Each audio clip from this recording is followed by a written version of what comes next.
I mean, those sort of decisions that happen in, many of our lives, when we're faced with those the fork in the road moments. And I was around people and I was seeing people, really genuinely nice people, going away for 13 years and, all these, unjust and Roc-A-Fella laws. And, I was just around that so much that I would just told myself, man, I have to make a decision at some point.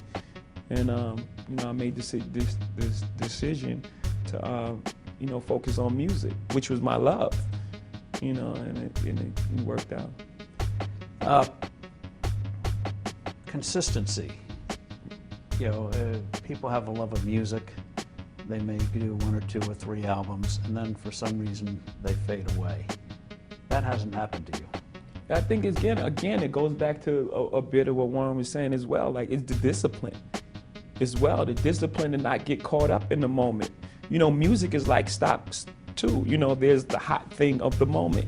There's this hot electro sound, or the hot auto-tune voice, or the hot whatever's new and exciting. And people tend to make emotional decisions based on that. They don't stick with what they know. This is who I am. This is what I do.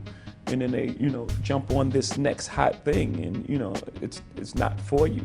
So for me, just having the discipline and having the confidence that in who I am, and if I go into a studio and if I find my truth of the moment, there are a number of people in the world that can relate to what I'm saying, and it's gonna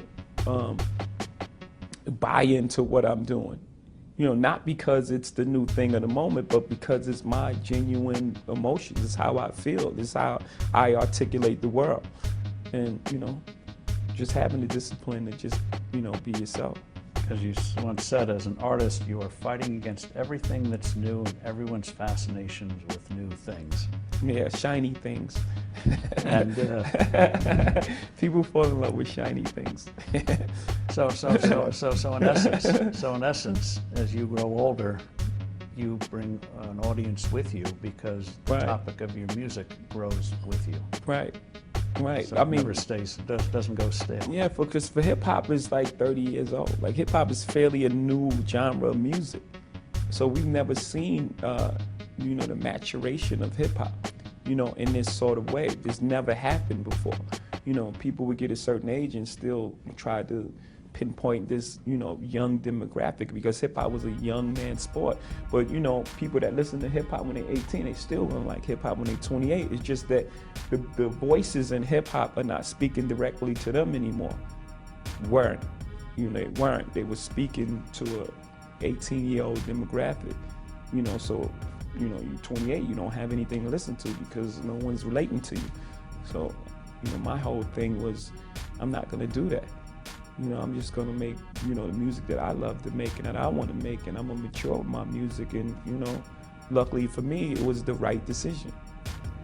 When did you realize that not only did you have this ability with music and not to get stale, but recognize too, you have to be treated also, even though you love it, as a business, so that you don't end up, as so many do, they lose everything they have.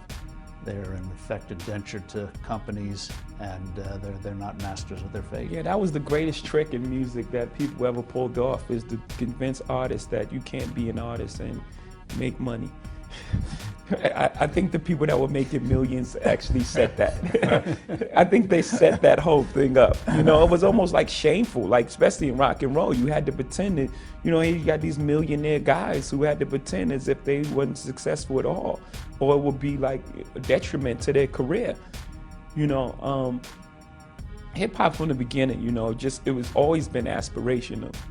Just always broke that thing. That thing that an artist can't think as well. And I think at the end of the day, as long as when you separate the two and you're not making music with business in mind, because you at some point it has to be real when they touch it, when they listen to it. Something has to resonate with them that's real. As long as when you're in the studio, you're an artist, you make music, and then after you finish, you market it to the world. I don't think anything is wrong with that. In fact, I know there's nothing wrong with that.